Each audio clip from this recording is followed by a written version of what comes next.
travail d'écriture, dans lequel donc on rédige le script en évoquant certains détails que j'ai cités tout à l'heure. Hein,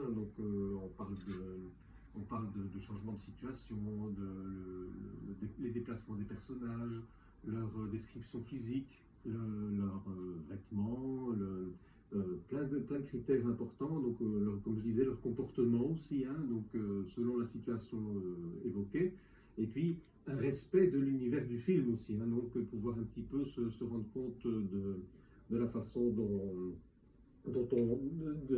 du regard selon lequel on perçoit le film aussi, hein, donc de pouvoir s'y adapter, mais bien sûr en étant pas dans une optique d'interprétation personnelle, en fait. Hein. Il faut quand même garder un aspect neutre de ce qui se passe, et il ne faut surtout pas qu'il y ait d'avis propre à la personne qui est audio décrit, non, certainement pas. En fait. Il faut vraiment rester dans un côté vraiment de perception, mais en adoptant un langage le plus neutre possible.